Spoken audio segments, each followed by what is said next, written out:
It's time for Southern Kentucky's Great Outdoors on ESPN 1027 FM.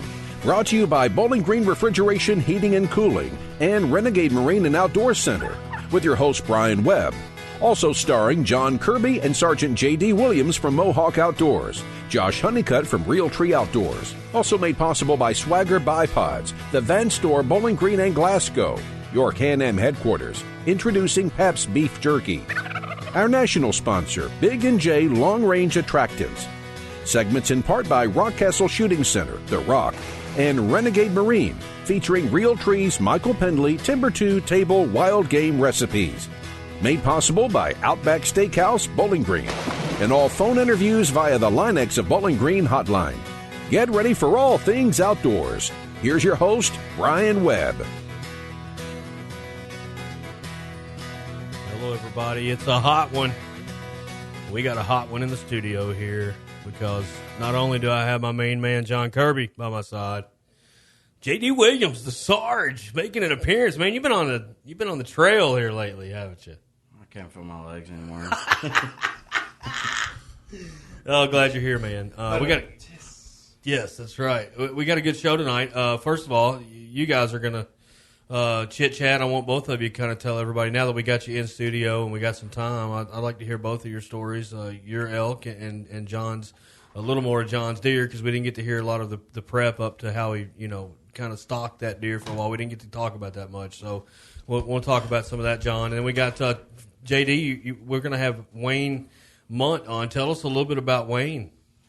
Well, Wayne is one of my Screaming Eagle brothers from the Vietnam era. He's got a silver star, a couple bronze stars. This guy literally used his body to shield some of his brothers that were KIA on the battlefield. They were getting mortared, and he'd run out and basically using his body to shield the shrapnel from hitting his dead buddies and drug them all to safety, and that's how he got a silver star. And guys just out to this day hunting all over the world and doing great things, and pretty excited about having him on the radio later this evening. Brian, you'll really love him. He is a firecracker. I was fortunate enough to spend time with JD and Mr. Wayne in Bear Camp last winter, or 2 winters ago, I guess it was, JD. And man, what an awesome guy Wayne is, and like you said, highly decorated soldier, but an even better human being. Well, I think we need to do that bear hunt again. He's been on me and you about it. Going back down to North Carolina. Dude, I'm in. Absolutely. Well, let's go back to something that JD alluded to a while ago, Kirby. And you saying that Wayne, under gunfire, goes out into an open field with no cover, and he's dragging two Marines that have lost their lives in battle. He's taking on shrapnel and bullets just to get two Marines that are down. What's crazy is that's unbelievable. He would run out there, and there was two of his buddies from the 101st laying out on the battlefield dead, and he would run out there, grab one, using his body to shield him, drag him back to a bunker, and then ran out to go get another one. And that's what I call American pride right there. Oh, I mean, it doesn't Absolutely. get any better. Couldn't agree more. And he's got some other great family. One of his sons, Mr. Nick Bunt from the Bone Collector crew, awesome guy, highly respected in the industry, just like Mr. Wayne. You'd expect nothing less a son turning out like Nick with a dad like Wayne, Yeah. Just a true American and doing great things. So, folks, if you need any reason to stick around about 5:45, you might want to wait and get out of the car or get your honeydews done. And it's too hot out there. Sit in your car in the air conditioner and listen to Wayne. I can't wait for that myself. And we've got Professor Poff tonight from WKU Recreation. He's going to be in on our Renegade Marine and Outdoor Fishing segment. They just got back from Montana. JD, you know that place well. And Kirby, we always love talking to Professor after they get back on that big thing. Yeah, absolutely. That's some of the best fly fishing in the country out in that area. JD, nobody knows that better than you. Just a beautiful part of the country and great fly fishing. Oh, yeah, tons of. They're usually going up north from where I'm at, up around Missoula and stuff, and it's that Bob Marshall Wilderness, just absolutely beautiful up there. That's awesome. Can't wait to hear some update on that, John. But without further ado, on the Linex hotline, Linex Bedliners, Roger, Gina, Louisville Road, Porter Pike intersection, they will take care of the bed of your truck. Johnny just got a nice looking truck, has a Line-X bed liner in it. I like it, man. I don't know what I was thinking right before deer season buying a new truck because I put it through the ringer already. That's true. I didn't even think of that. There's some blood stains on Oh, it. my gosh, that's funny. Well, there you go. You can get your Line-X bed liner, protect your bed, and then, hey, go be like me. Go to Cheetah Clean, get an unlimited plan. You never have to worry about it. I've been to Cheetah Clean more in the last. My last truck didn't get washed much. This new one, I've been to Cheetah Clean a bunch. Yeah, nobody's quicker, and nobody's quicker about throwing some chops on the grill or wherever. You can be in the middle of the woods, and this guy can cook you up a meal. We got him, Michael Penley, Timber to Table, and that's brought to you by Pap's Genuine Beef Jerky. Looking forward to that. You know, right now you can get the premium Grippos, which is their number one seller. They've mixed the Grippos famous taste with this jerky that I tell you, John, you've had it. I mean, it's a different type of jerky, isn't it? It's awesome, and what's awesome too is I'm seeing it at places Yes. that I never saw it before. So it's readily available. You can Yes. buy it almost anywhere now, and it's great stuff. It is the absolute best. You won't buy any jerky anymore other than that. I mean, that's the honest truth. But folks, we got him right now, Michael Penley. What's up, Timber to Table? How's it going, guys? Man, we are great, dude. How are you? Doing great, doing great. What's happening? What's cooking this week, Michael? Hey, I saw that post you made today, and if you're going to talk about that custard type dish, I don't want to spoil it, but you got to fill us in on With that the before bacon you're in done, it? because Yeah, that looked thing was insane. Yeah, that was the last of the pawpaws for this year for us. Wanted to kind of go out with a bang on them, and just like bananas, pawpaws make really good custards. So it's a good individual dessert to make, and we kind of gussied this one up a little bit. We pureed the pawpaw flesh till it was really smooth, and mixed it into a custard with a lot of egg yolks and some whole milk, sugar, just like you would any other custard. And we put a little bourbon in this one because that's always good. Yep. And then we took some bacon. And I like candied bacon. I like it to eat. I like it as a snack. I like it as an appetizer. But what you do is you take strips of bacon, you put a little brown sugar down, and you can add some paprika or a little bit of chili powder or even a little bit of cayenne pepper to that brown sugar if you want to, just to give it a little bit of a spice. And you press that bacon into it on both sides to where it's really nice and coated. Then you put it on a wire rack, set it in a pan, put it in the oven, 350. About 30 minutes or so, it's going to get really crisp, and that brown sugar is going to melt on the outside and make kind of a sticky caramel coating on that bacon. So you got the sweet, and you got the smoky, and you got the salty all right there together. We take about half of it, and we chop it up into little bitty fine pieces, mix that into the custard, stir it up really well. Pour that into individual little ramekins. You get the little custard cups that are made for it, or any kind of oven-safe small dish is fine. But you pour that custard into it, set them inside another pan, a larger pan. Pour a little bit of water in there around the outside of the cup so that the water comes about halfway up on the cups. And that just helps the custard set. It helps it cook a little more evenly. It insulates it. You don't get really big cracks running through your custard like you do if you try to cook it dry. And you just cook that until the custard sets up, until it gets nice and firm. And you take those other half strips of the bacon, as soon as it comes out of the oven, pop them down into the center of that custard cup so that it kind of sticks up and gives it a little bit of vertical interest on that cup. And then you get the, you've got that crunchy sweet bacon and the creamy custard. It's just a really nice pair for a pawpaw dessert. Oh. Somebody got a defibrillator? Explain CPR? to us, Michael, that maybe those of us not familiar, what is a pawpaw and what can you liken it to? If you took a banana and a mango and crossed them, you'd get a pawpaw. It's got a little bit of a tropical taste to it. It's America's largest native fruit. And they get to be about the size of a pear, or sometimes even a little bigger, fist size or bigger. And they grow along creek bottoms all through the southeast and Midwest. And you've probably seen the leaves before and not paid any attention to what it was, because unless the fruit's on there, it just looks like any other tree. But the leaves are shaped like a hickory leaf. They're kind of oval, fairly smooth edge, but they're a lot bigger. They're football shaped, sometimes 12, 13 inches long, and you'll see little groves of them. They don't get very big. They're kind of like persimmon trees. They stay kind of small, but they grow along creek bottoms usually. Little benches above creek bottoms and draws and stuff. You can find them a lot of times. We've got one little creek here close to the house. It's got several on it. And then the Kentucky River, you can always find a few up and down some of those drainages. But they're scattered around.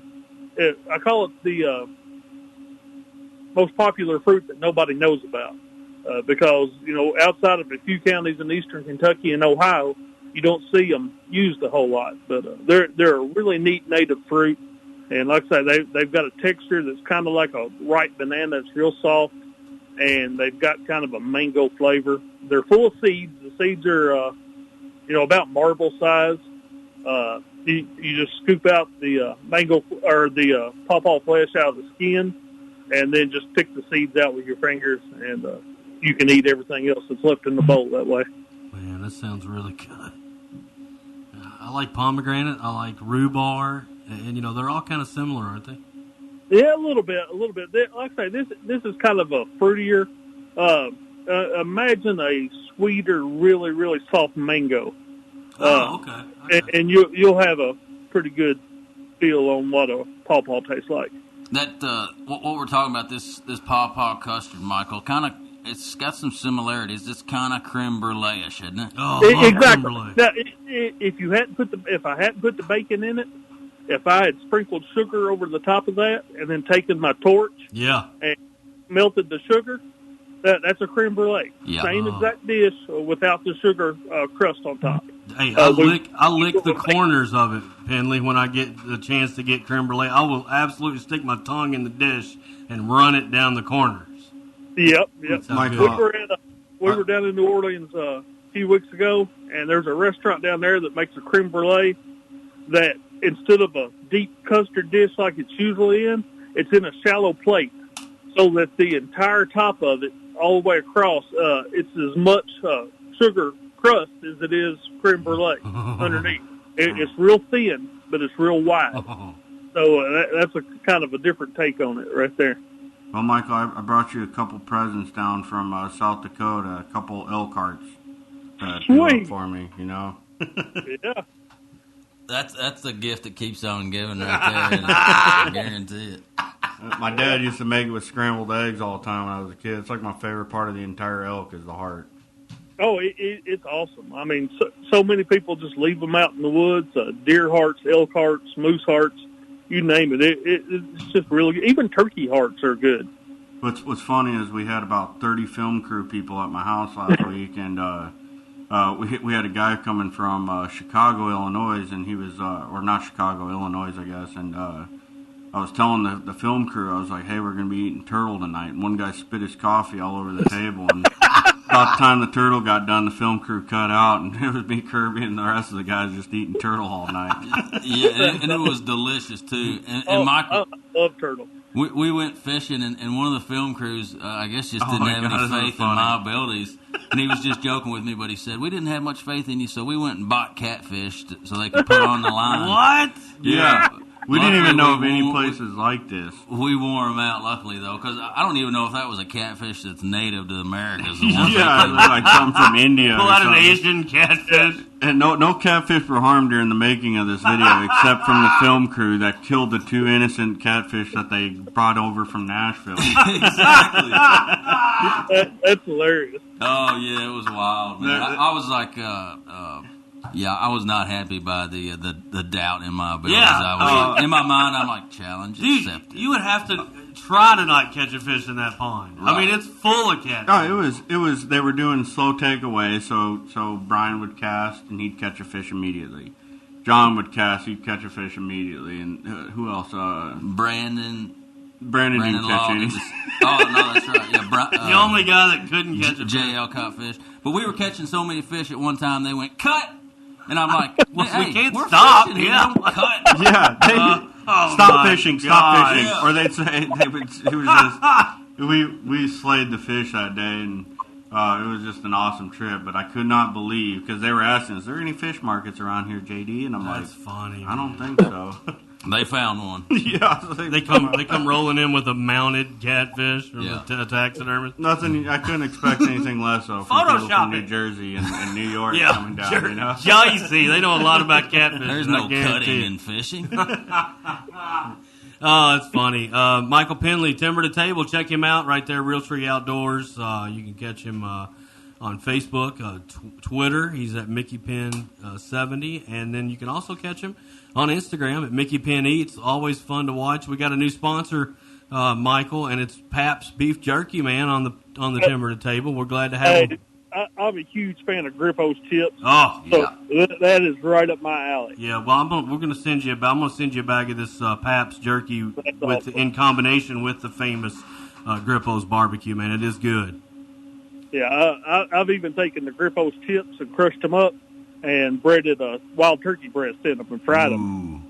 Daggone it! Why you always got to put make that recipe on the bag of Grippo's, Michael? Dude, that's a great idea, John. We'll have to get that worked out. We'll call Mr. Richardson and get that done. Fueling your outdoor lifestyle, you can get them in local stores here in Bowling Green, Kentucky, and South Central Kentucky, along as all over the Commonwealth as well. Always a pleasure, Mike. Thank you so much. Thanks, guys. Thanks, Michael. Thank you, Michael. All right, folks, stick around. We got Professor Paw from WKU Recreation Department just getting back on their yearly trip to Montana. We'll see what kind of browns they got, JD, when we get him in here in a minute. Don't go anywhere. Renegade Marine and Outdoor Fishing Center segment coming up right after the break. ESPN Radio 102.7, also 104 The Score up in Glasgow. ESPN 1027.com. If your business needs to cool, chill, or freeze, or warm, heat, or cook, you know you can't afford to disappoint. That's why you call BG Refrigeration, because BG Refrigeration never disappoints. They satisfy any heating or cooling need your business may have. Factories, restaurants, malls, plants, big industrial warehouses, doesn't matter. BG Refrigeration is who you call. Commercial heating and ducts, AC maintenance and replacement, commercial refrigeration, restaurant equipment, cold storage warehouses. BG Refrigeration ensures your heating and cooling needs are met so your business doesn't suffer. Walk-in freezers, exhaust systems, pizza ovens, ice makers, whatever heats or cools. If it's restaurant related, BG Refrigeration is, by far, the best company in South Central Kentucky to service them. In fact, there are few companies that can or will even try to do what BG Refrigeration does every day. They're the company that's called in for the big jobs that require more experience, that need to be done right the first time. Why would you trust your business's commercial heating and cooling needs to anyone else? Turn to the experts. Call BG Refrigeration at 270-782-5391, where your comfort is their concern. In stores now, Pap's Grippo's Beef Jerky. We have taken the great Pap's Beef Jerky and married it with the iconic Grippo's Barbecue Seasoning. This is a marriage made in beef jerky heaven. The thin cut of Pap's Beef Jerky is dusted to perfection with Grippo's seasoning. Once you try it, you will know no other beef jerky compares. So the next time you're headed on a road trip to the lake or your favorite golf course, be sure to have Pap's Beef Jerky fueling your outdoor lifestyle. PapsJerky.com. Ask for us at your local store. J&K Used Cars is the place to go when you need a quality automobile at an affordable price. Stop in at 670 on the bypass in Bowling Green and see this week's special. A 2006 Honda Ridgeline RTL, 4-wheel drive, 4 doors, good miles, leather sunroof, navigation, power options, chrome wheels, and more for only $10,995. Hurry in because at that price it won't last long. J&K Used Cars, with over 40 years of serving the community with affordable prices on quality automobiles. Visit J&K on the bypass and online at jnkusedcars.com. Hey, it's Nick Noble with the Rockcastle Gun Show here. We're talking about Swagger bipods. Do you want just your average barrel rest, or do you want to shoot with some swagger? Introducing the Swagger bipods. They expand your shooting zone with Swagger, the all-terrain hunting bipod. After more than 100 years, finally shooters have a bipod with patented, flexible, hyper-extending telescoping legs that give you the agility like never before. So get rid of stiff legs and get the bipod with infinite maneuverability. Swagger, the bipod that moves. You're going to need a bigger boat. It's time to go fishing with Renegade Marine and Outdoor Center, 415 Commerce Drive, Litchfield, Kentucky, on SOKY's Great Outdoors. Welcome back. You heard it right there, Renegade Marine and Outdoor Center Fishing. You're going to need a bigger boat. And we've got a guy who doesn't need a boat. He just needs a bank or a shallow water that he can wade into with his fly rod and drag them out. Professor Raymond Poff, first of all, does a big help every year for us and comes out to our Fishing for Mentors. He's been out almost every year. I think he's been out there. But we want to welcome him in, and he's in studio with us. Going to give us an update on the big Montana trip, somewhere close to Missoula there, close to JD's stomping grounds. But let's bring him in. What's going on, Professor? Hey, thanks for having me in today. Absolutely. Yeah, looking forward to hearing about the trip again, Professor. We were talking off air just a minute ago, and I think you alluded to this being the largest trip so far. Yeah, we had 17 participants with us this year. 12 were university students at WKU and 5 community participants. One thing that's unique about this year's group of community participants, we had 2 individuals from Georgia, an individual from West Virginia, and 2 individuals here locally. One individual's been with us 5 times, and the other individual, this was his 2nd time, going with a second grandson that wanted to take the class. That's special, getting to spend time with family like that. Tell us anything you want to tell us, but first, answer me this. How does the community get involved, the community members get involved in going on this trip? Yeah, basically they just reach out to me, fill out their application. The program really for them is designed to travel with us and go fish with us. They don't have to come to class. They don't have to do homework assignments. They just get to go have the fun part. And I think one of the things that's really cool for the community members, besides the fishing, the community's awesome. They get to interact with our students. And I think our students and our community members benefit from hanging out together.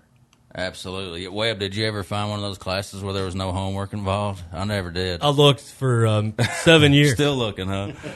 Yeah. Well, that's what you get as a community member. No homework. Yeah, exactly. The students have plenty. People that were in school as long as I was, they're called doctors now, but not me. But yeah, so tell us about the trip. I can't wait to hear about it. Yeah, what would you like to know? Well, first of all, I'm sure JD's got a bunch of questions. Where exactly did you all go? Yeah, so we go to Missoula, Montana.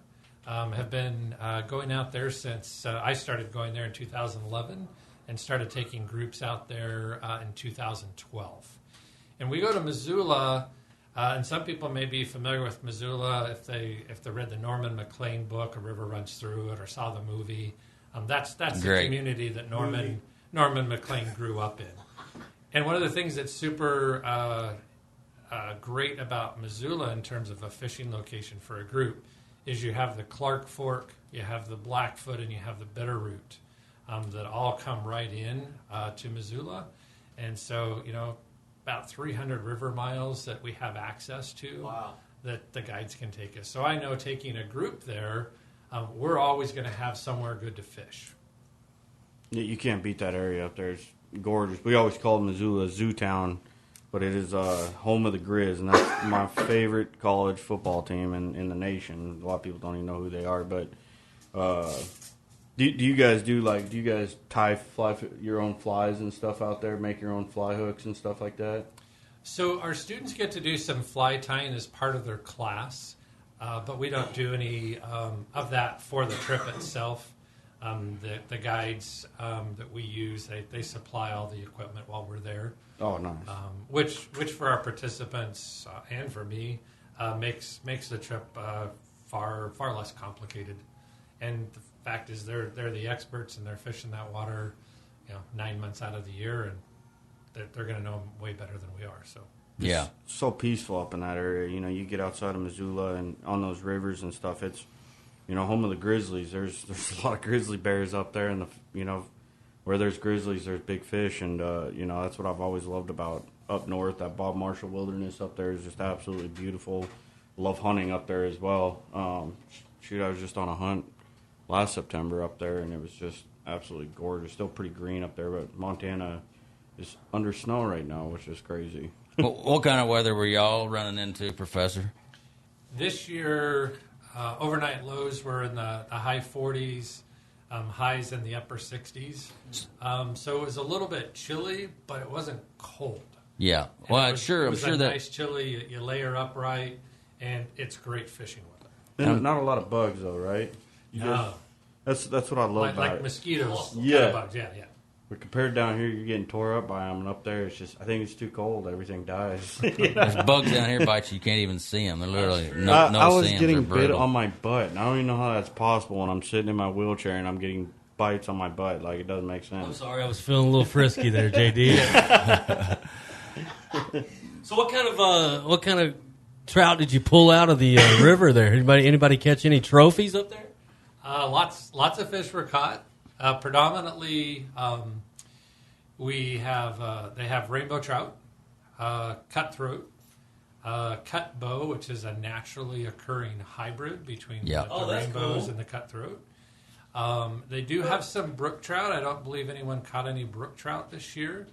Some whitefish, which is actually a native fish to Montana. Some people call it Rocky Mountain bonefish.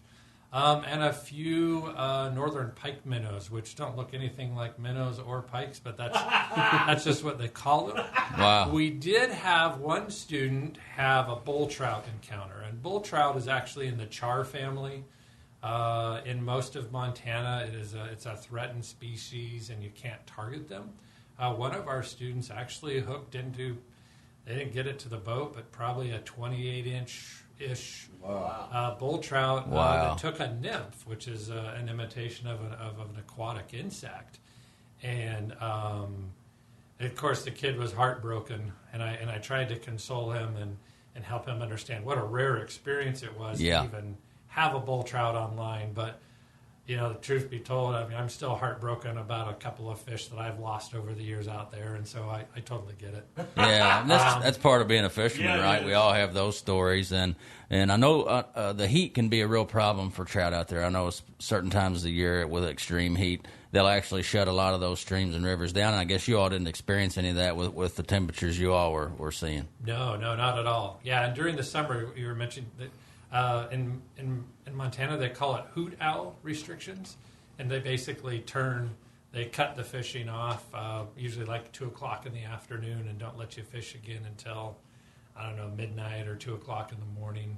And it's really just to give the fish a better chance of survival. Right. As that water temp comes up, the oxygen levels drop, and it makes it harder for them to recover from the fight.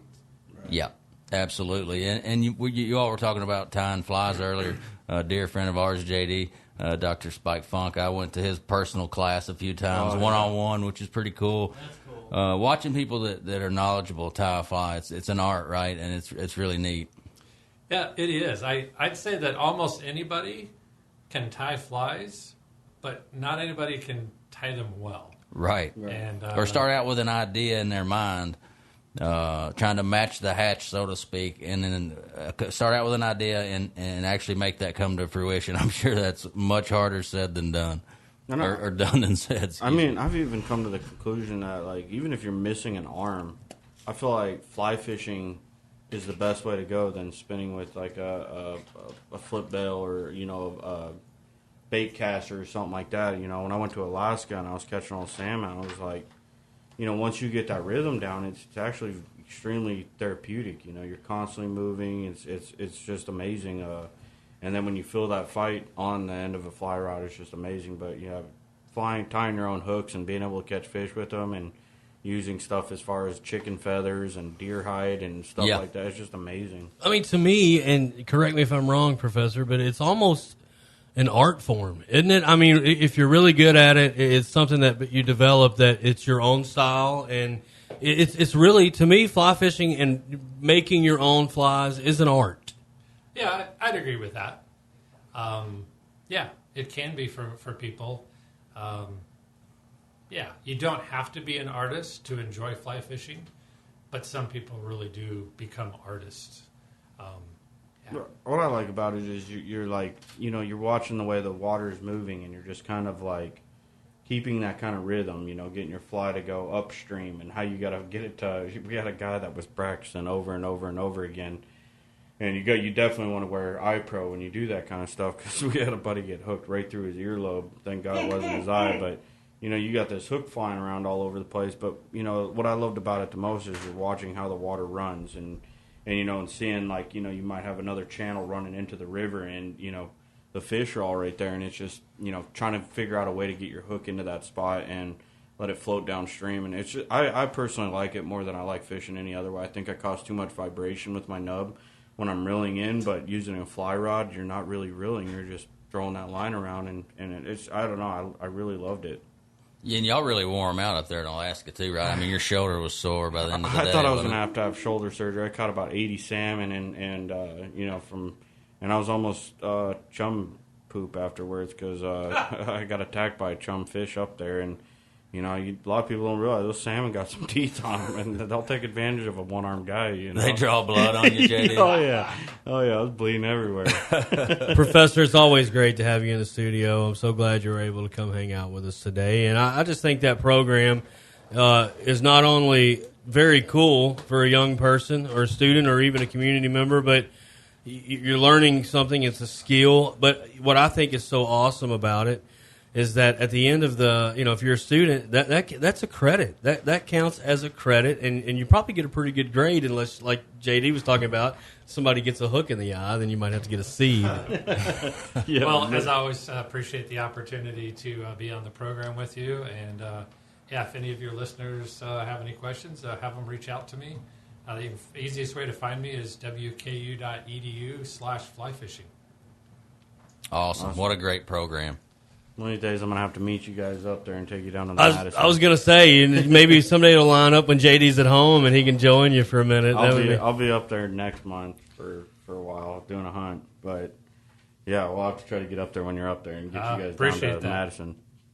Give him a look, folks. I know there's some young people out there starting classes in the maybe even in January. So, yeah, go by the recreation department and or shoot him an email. He will get back to you and let you know how to get involved with this program. Professor Poff, we really appreciate you, man.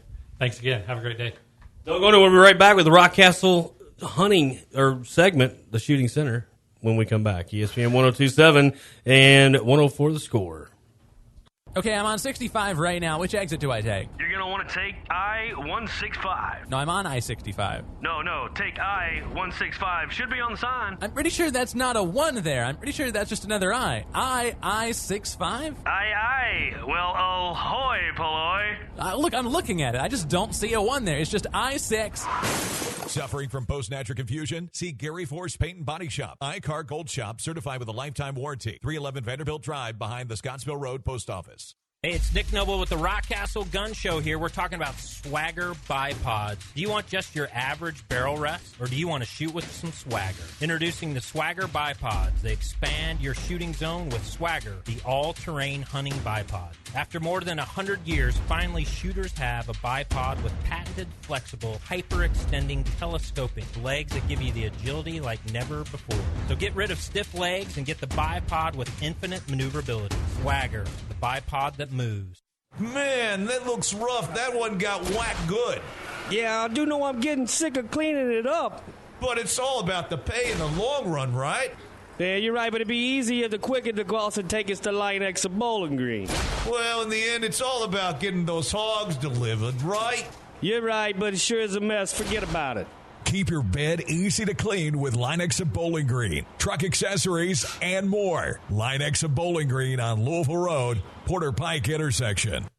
This is Nate from Rock Castle Shooting Center. Did you know that one of the premier shooting ranges in the world is right here in South Central Kentucky? Rock Castle Shooting Center has something for everyone's recreational shooting enjoyment. From 3D archery to our brand new sporting clays course, handgun ranges full of steel to targets out to a mile. There's no better place to get some trigger time than Rock Castle Shooting Center. Non-members are welcome, and memberships start at $150 per year.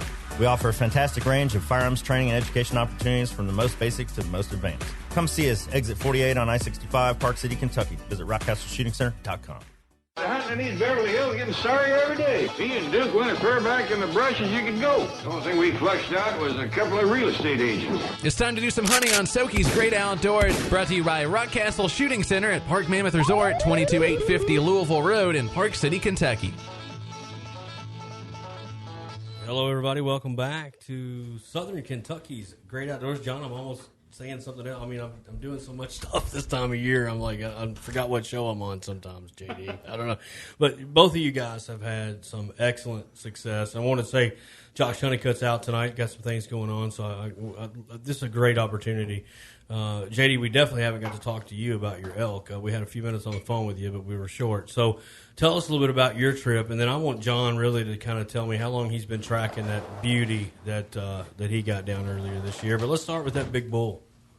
Honestly, my elk was, it was a great way for me to set off after seeing Kirby shoot a beautiful whitetail here in Kentucky that we call Freeway, and it was just kind of like, I gotta compete with my brother. I gotta get out in South Dakota, and I had a management tag to go after a bull elk, and I've never hunted South Dakota before. It's kind of plateauish, real, not a lot of timber and stuff, a lot of river basins and stuff, and plateau mountains and stuff. Really cool terrain, but we were hunting real close to an Indian reservation out there, and it was just beautiful. Yep. The lodging was gorgeous. It was called Timberlake. The town's called Timberlake that we were closest to, and I ended up watching a whole herd of elk running down below me, and it was, a lot of people when you hunt elk, those cows, and especially when you're on like 1,000 head of elk, you'll see the cows a lot of times will surround those bulls, and you don't have a good shot placement. And or if you can get a shot into that bull, you're gonna get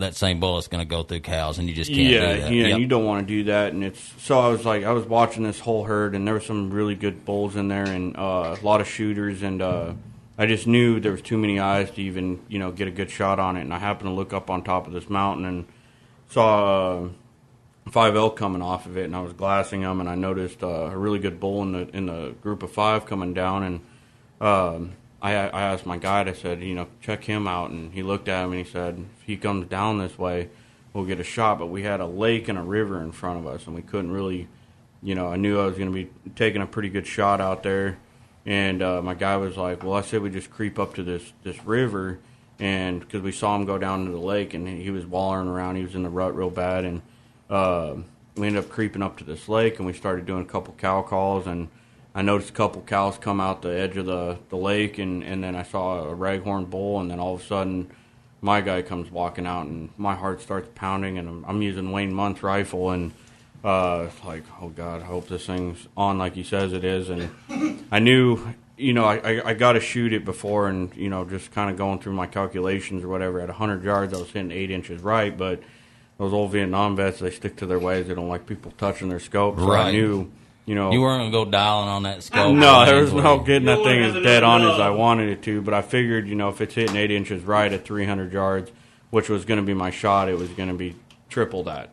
So I basically was holding my crosshairs off the front of his chest, and I pulled the trigger, and my bullet made a perfect quarter shot. Went right out right out his right shoulder, and immediately jacking around in. And every time you hunt an elk, you keep shooting them until they go down. That's right. And so I jacked another round in. I put the crosshairs, and I just did the exact same thing I was going to did on the first shot, and was basically watching him for a second, and I seen him kind of take a couple steps to his left, and then he took a couple steps to his right and wiped out, and I knew it was a done deal. And I just lost one of my good buddies that I served with in Afghanistan. Yeah. And I was like, man, this is a great tribute to, it's just been an incredible hunting season this year. I was really, I knew how much you getting that whitetail meant to you, and seeing that happen, and then going straight to South Dakota the week after and getting that elk, and it was just, our hunting season's on fire this year already, It is, man, and it's so nice having great friends like everybody in this room that is always pulling for you. Like I knew from the get-go that you were pulling for me to kill that deer, and likewise, I am always pulling for you, brother, and I never had any doubt that you'd get the job done. How did South Dakota, how did it differ from what you grew up hunting in Montana as far as terrain and any other differences that kind of stick out in your mind? Well, Nate Noble being in here right now, he knows South Dakota compared to where we are in the Rockies, it's pretty flat compared to anything that we grew up hunting in Montana. You got a lot of parks, a lot of timber, and South Dakota's pretty flat. You got some hilly stuff, but some stuff that we call hills in South Dakota, but South Dakotans consider mountains. Yeah, Kentucky has mountains. Yeah, they're South Dakota has hills. Yeah. Nate, how's y'all season been going? I know you all have really just kind of gotten the short end of the stick weather-wise, man. I hate horrible. it for Our you. season's horrible. And there's nothing you can do about 21 it. days of 96 degrees on the mountain. And it's Mother Nature, and that's just part of hunting, right? That's part of hunting. They were turned on the first couple days of the hunt. Matter of fact, the first 2 days, and then it just seemed like the water evaporated on top of the mountains, and they just went deep. And when they go deep, you don't want to go there. Yeah, it's hard to find them. Everything's so dry. It's like trying to sneak up on a circus. So any kind of movement y'all have seen with this heat, I'm sure it's been the first tiny bit after daylight and the very last bit of daylight in the evening. 2 nights ago, we had some cows start chirping at 7:50, and it's dark at 7:45. So. Right. No, hunting, like, I've seen the Smokies, but I have a hard time picturing hunting. I'm sure it's a lot like, are you guys glassing parks and stuff like that to find them, or is it just straight timber and straight up? Timber straight and down? old growth strip mines, which like- are like 10 feet of vegetation, so the elk kind of meld in and out of them. They melt into the jungle and melt back out. So when you're glassing, you're looking at 1,000 yards across the canyon trying to find them. I have a super quick story. It's so bad that we had a hunter that our friend Dave told me the story. They went down the mountain, across the creek, up the mountain to an elk that was bugling on the side of the mountain. And this client had hunted all over the world. He went to Uzbekistan and killed a tar, and he's like, he tells Dave, I've done all these things and been all these places, mountain goats, sheep hunting everywhere. And he said, don't ever take me on that hunt again. He's been to the most hardcore places in the world. Don't ever take me there again. Well, just looking at the way the Smokies are laid out, it's pretty steep, straight up, straight down, straight up, straight down. Well, you don't have the canyons, seems to me, like out west in eastern Kentucky. You don't have the canyons and the parks, and it's just like one mountain that's met with another mountain that's met with another mountain. Not only that, think about the Smokies and how steep they are, and then put 4 strip mines across the side of them with a high wall. So, I mean, there's a 60-foot high wall on a strip mine and a 60-foot high wall on a strip mine. And you just can't go. You can't if there's elk down there. Would you say it's a lot harder to hunt the Smokies than the Rockies? Yeah, way harder. Yeah, I can imagine. Now, it used to be easy. People used to drive up and shoot them off the road, in the old school Kentucky hunting when they first got in here. But now it's a whole different ball game. And when it's hot and they're not out there by the road, it's going to be hard. It's not very sportsmanlike. No, I know nobody knows better than you two growing up doing it. Glassing is an art, right? Being able to glass makes you such a better hunter when we're talking about hunting elk out west, and any animals, really. But I have to imagine glassing in eastern Kentucky is very, very difficult. It's crucial. Yep. You don't want to go waste all that time, energy, and effort on a bull that's not big enough for your client. So, you have a lot of bulls up there that are 250 to 300, and everybody's wanting a 370, and you got to sort out, the 340s from the 370s from 1,000, 1,500 yards to even know if you're going to go after the stupid thing. Because if you do, you're committed, and it's all day. And I can tell you, we hiked about 6 miles a day in this heat, up and down, 85 flights of stairs, what my iPhone said. Oh, in my experience with hunting them, too, they're hanging out in some spots where our Rocky Mountain bighorn sheep are hanging out, they're always in the most rugged place. I mean, once one gunshot's fired for the season, they go to the high ground, and it's, until that snow really hits, but then still they're in difficult places to get. The elk are just, super intelligent animals, and you definitely, glassing is huge out west as much as it is out here, but, not only you're glassing a herd of elk 1,000 yards away, you're also glassing which way the wind's blowing, which route you're going to take to get up there, with the wind in your face and stuff. And it's just, that's what I love about glassing. Plus, you stop and appreciate what's in front of you, a lot. 100%. My boys at Swaro saved me this year. They sent me a brand new STS 85 spotting scope. Oh, darn. Oh, my gosh. Good. I Night mean, and day. I don't think a lot of people, especially whitetail hunters in this area, appreciate good glass. Like good glass, it is so important and vital, especially when you're talking glass and distance. I mean, we had a guide in North Carolina. He was awesome guy, but yep. Remember his binos? We picked those up. I was like, how can you even jump? What they made your vision worse. Yeah. Like, I ended up giving them my binos. You have to have a tripod for them because they're so big. Exactly. Yeah, they were blurry and specks all in them, and I was just like, how can you guide when you can't see what's in front of you?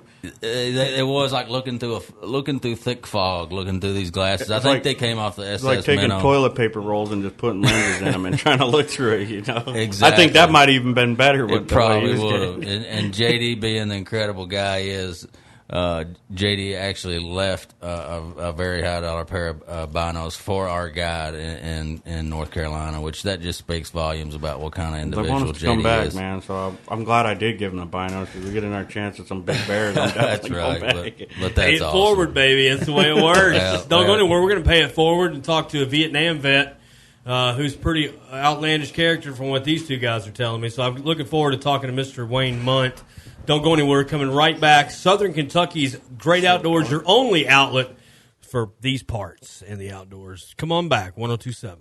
This is a Morgan & Morgan consumer message. I'm John Morgan of Morgan & Morgan. Here's what no recovery, no fee means at our firm. First, your initial consultation is absolutely free. Next, we understand that most people don't have the money to pay hourly attorney's fees, so you only pay us a percentage of your recovery if we win. Finally, there are expenses in working a case up. We advance these costs as well. If we make no recovery, you don't owe these either. Visit forthepeople.com for more information. Offices, Bowling Green. Although hunting to most of us is much more than just harvesting animals, why not better your deer herd's health with Big & J Long Range Attractant? Big & J is highly digestible, high in protein, and isn't full of preservatives. With Big & J Long Range Attractants, you're not only exploiting one of the few weaknesses whitetails have, their stomachs, but you're maximizing antler growth, improving overall herd health, and pulling deer from your neighbor's property. So whether your goals are to fill the freezer, kill mature bucks, or both, Big & J Long Range Attractants will stack the odds in your favor, all the while making your deer herd bigger and healthier. Rock the Boat 2019 with Nitro, Sun Tracker, and Regency at Renegade Marine and Outdoor Center. If boat dealerships were candidates, Renegade Marine's platform would sound like this. You deserve family time on a Regency. You have the right to a Nitro bass boat. Renegade Marine and Outdoor Center wants to see you on the water with a smile and a Sun Tracker. That's not what your old boat needs for repair. Get a new pontoon with time to spare. Rock the boat with Sun Tracker, Regency, and Nitro at Renegade Marine and Outdoor Center. 415 Commerce Drive in Litchfield. Online at renegademarine.net. I am Southern Kentucky Great Outdoors. I am your spirit of the wild, brother. God bless America. God bless Kentucky. God bless working hard, playing hard American families in the asset column. We are blood brothers. Welcome back. Southern Kentucky's Great Outdoors right here on your ESPN 102.7. If you're up in Glasgow, we moved over to 104 The Score, so you're listening to us on that station right now. Appreciate them having us on. We've been doing it for a while. Getting ready to have an awesome guest. Spent some time in Vietnam, and we always love to highlight our veterans on here, John Kirby, and we got one coming up. It's a pretty awesome guy. Without further ado, let's bring Mr. Wayne Munt on the Line X hotline. Wayne, you there, bud? Yes, I am. Hello from kind of wintry western South Dakota. We were just talking a little South Dakota, man. Listen, it's an honor to have you. My name's Brian, and we got JD in the room, and John Kirby, and Nate Noble's here joining us. Can't wait to dig in here. Been bragging you up, Wayne. Oh, don't believe JD. He's a liar at heart. Well, great to have you, Wayne. John Kirby here. Always a pleasure. How you been? I've been well. I haven't seen you for a while, my friend, but it's always a pleasure. Absolutely. JD and I were just talking. We're going to all have to get on a hunt here real soon and hang out and enjoy some time outdoors. That is a fact. We got a little bit of snow up here this morning that sure made it seem like the fall seasons are on us, ready to hunt. It snowed for probably an hour and a half here. I'm in that 8 o'clock area this morning. None of it stuck to the ground, but it's a whopping 42 degrees right now. Wow. That sure sounds nice right now. It's 95. 95 degrees here right now. Oh my gosh. We're gonna get down. It's gonna freeze tonight. It'll be in the high 20s, 28, 29. So all my hard work from the summer planting flowers, that's over as of tonight.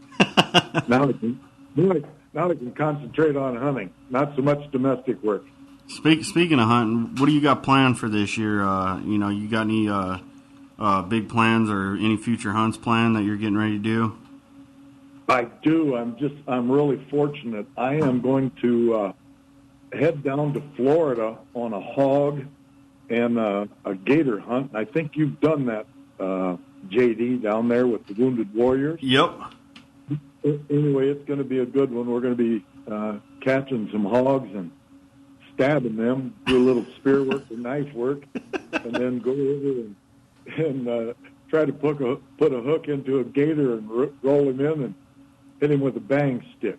I'll tell you what, those swamp people on the History Channel, they ain't got nothing on the way we hunt alligators down in Florida. That is the most exciting way. I've done it so many different ways where you basically just snipe them up on the banks, or but getting an actual line in the water and snagging one of those giants and reeling him in to where he's arm's length away from you. I tell people all the time that's how I lost my right arm, but it's pretty scary. I don't trust any water in Florida. That's for not even a puddle of water. Yeah, that's good. It makes for good video when you stick your arm in the mouth there and look like you're hollering for help. It's one of the benefits of being a wounded warrior, right? That's exactly right. And also, I'm headed off to out in the Colorado Highlands here the last couple of days of this month, and the first 3 or 4 days of next month. I have 3 sons that I'm going to meet up with. I'm lucky. I have 4 boys. Of course, Nick's got his own little gig on television, and so all the rest of us, the Munt boys, are going to meet out in Colorado and do a little elk hunting out there. 2 of my sons live in California, and Eric lives right outside of Denver. He's a physical therapist there. So we're going to get together around Kremling. It's 9,200 feet, and spend a few days chasing some elk around. And then I'm going to run up into Ennis, Montana country, JD, with your dad and brother, and take advantage of that hunt, your generous offer up there. Heck yeah, we're all excited about having you up there. I'm pretty stoked because it was going to have you and JL in camp together, and I was telling earlier in the show, I was telling a little bit about your military service. Can you tell the story, if you don't mind, about, the day you got your Silver Star in combat? Well, yeah, I'll share that with you. I don't do it a lot. Mostly talking with my brothers from the Army and today's Army guys, and even let a few Marines in on it. But we were under some heavy fire, and the aid station that I was stationed on, I was a reaction medic when the ship had hit the sand out in the jungle. We ran out of some medics, and so another guy and I volunteered to be reaction medics. And so when the stuff hit, they would dump us off about 100 yards from where the contact was and go in and help bandage up the guys, and that was always exciting. We'd had like 3 different excursions of that during the month of March in 1971. We had contact 28 days that month. Wow. And that's the particular day, March 11th, that I got my Silver Star. We had some incoming, and of course the call goes out for medic, and the adrenaline kicks in, and you take off. Very luckily, I didn't have a shirt on because it was hot, and we're on this hill. And I grabbed a flak jacket and put it on, and put my pot on my head, and grabbed my aid bag and my 16. And I went from bunker to bunker around the hillside and was telling everybody to be ready. I thought we'd probably get a ground attack with the amount of rocket and mortar fire we were getting. We got over toward the south end of the fire base where we had a helipad, and they had waited until we got a helicopter, just landed, dropped off some sea rations, and 2 brand new guys just got off the helicopter, and they loaded up. Well, those 2 guys got hit. But somewhere between bunkers 6 and 7, a 122 rocket hit fairly close to me, and it hit me in the back, hit me. I got wounded in the shoulder and left shoulder, left arm, and 2 giant pieces hit me in in the back, and it knocked me flat as a pancake. But it didn't pierce my flak jacket. So because of that flak jacket, I'm able to talk to you guys today. Wow. And then I went on to another bunker, and then got over at Bunker 9 where the ship had really hit the sand. There was a couple of guys that were in there that were pretty beat up, and a couple of medics had come up from the other side, and they had also gotten hit on the way in. And so they were inside lending aid to the troops that were down, and I grabbed a guy that was fairly close to the bunker, but he couldn't make it in. I got him, and I hauled him up there. And then I went out. There were two other guys that had gotten off the helicopter that were wounded and down, and I went out and I got those guys, and they were still shooting the big stuff at us. And I drug them up to the bunker, and they pulled them into there and were rendering aid. And then I went back, and there was two more guys that weren't quite so fortunate. It was their first day on the fire base. There were two of the guys that were on the helicopter, new guys coming in for replacement. And they both were killed. And I went out and got them and brought them back to the bunker. And one of them, I was doing a low crawl with him, kind of in between my arms and legs. I'd grab him and slide him up, and I was on top of him, kind of straddling him. And we got a whole another mess incoming, and I laid on top of him. And my thought was I didn't want him to get hurt any worse than he was, because he was already dead. So I put myself out there instead of wanting him to get hurt more. So that, and got him in there, and then ended up, then we had some concertina wire around there. We had to tear a bunch of that crap out to get our wounded and dead guys out of there. So we ended up cutting a hole through that, get a medevac in there, and got a bunch of guys out. And the Army saw to it. They honored me with a Silver Star in a couple, got a wounded 2 different times that day there. Got a Purple Heart out of that deal. But it was all in a day's work, I guess, being a medic, Well, and I'll tell you what, man, I know how much, the veteran community means to you and the amazing things that you've done. And, man, you're my hero. I mean, just to sacrifice yourself when, you got two guys that are KIA. And, I remember you telling me that story, and it hit me. And that's what I consider a real American pride. And that's what makes our country so badass, is the fact that, we'll do anything in our power to to get to our brothers, and that's why we say we'll always bring our brothers home. And that I remember telling me that story, and that just gives me the goosebumps to this day. I mean, man, you're a huge inspiration, and man, I always look forward to running into you in camp, and nothing makes me more proud than you're a screaming eagle, my friend. A real live screaming eagle. Yeah. My mother asked me, when I come back, I was back got a few years, and she asked me about what happened in the Army, and I'd never told her much. And so I took a satchel full of medals over there. I had quite a few of them. I got a Bronze Star and a couple of Purple Hearts, and I got the Vietnamese Cross of Gallantry for some stuff I did for some Arvins. Anyway, so I had this little basket of stuff, and she said, "How come you got so many medals and your brother didn't get any?" And I said, "Well, he was in the artillery, and he never had a chance." My job, I just happened to have either a good job or a bad job, because when the ship hit the sand, I was needed. Everybody else could hide their heads, and I had to go and find the Band-Aids to try to help out a little bit. So I guess I was really fortunate that I was made a medic, and I'm glad that I was, because I could do as much as I could for as many as I could at certain times. Well, and you obviously came home and made one heck of a father, because you got 4 fine young men there doing great things, Wayne. Absolutely. Well, thank you. Yeah, they're really good guys. I love them to death, and it's fun to be in camp around them. It's a raucous affair, I'll tell you.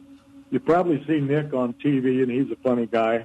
And all the others it's a horse apiece. It's a horse race. The first liar doesn't stand a chance when we get all together. Well, Wayne, man, I wish we could sit on the radio all day with you, but we'd love to have you back on the next month or two. When you get some your hunting season over with for the year, and have you back on to tell us a little bit about your hunting adventures this year, and catch back up with you.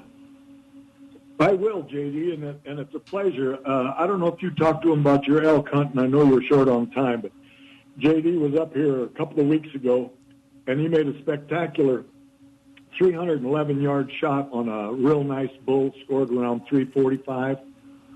We still haven't scored it. It's at the taxidermy, and we'll get the numbers out pretty soon. But JD made a crack shot, and that old elk just shuddered and spread his legs and stumbled a little bit and tipped over. And very fortunate I was sitting over his shoulder, and I got it all on video, so we'll be able to look at that. Heck yeah, brother. Well, I can't wait to talk to you again after here pretty soon in hunting camp. You take care, my friend. Thank you, Thanks, Wayne. Thanks so much. Same here, my friend. Talk to you soon. Folks, we're going to let it go because we got to let the Rock Castle Gun Show roll in. Nick and Nate Noble going to be bringing to you all things firearms. Don't go anywhere. Stay right here on ESPN 102.7.